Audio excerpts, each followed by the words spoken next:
நம்ம காற்றுல வந்து கார்பன் டை ஆக்சைடு இருக்குது, ஆக்சிஜன் இருக்குது, நைட்ரஜனும் இருக்குது.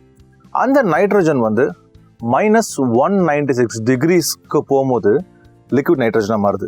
அந்த லிக்விட் வந்து சின்ன ட்ராப் பட்டுச்சுன்னா கையில் வந்து பிளிஸ்டர்ஸ் வரும் அண்ட் சம்டைம்ஸ் வந்து ஒரு ஹோலே போட்டுரும் அப்படின்றாங்க.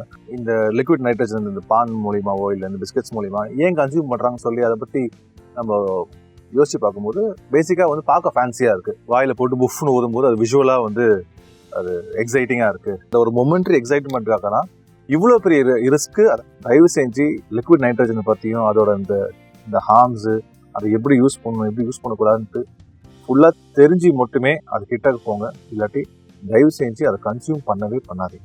லேட்டஸ்ட்டாக இப்போ பஞ்சு மிட்டாயை நம்ம கவர்மெண்ட் பேன் பண்ணாங்க. கவர்மெண்ட் பேன் பண்ணுற வரைக்கும் வெயிட் பண்ணாமல் நம்மளே இந்த மாதிரி விஷயங்கள்லாம் தெரிஞ்சுக்கிட்டாதான் நம்மளையும் நம்ம ஃபேமிலி நம்ம பசங்க நம்ம ஃப்ரெண்ட்ஸ் எல்லாருமே காப்பாற்ற முடியும்.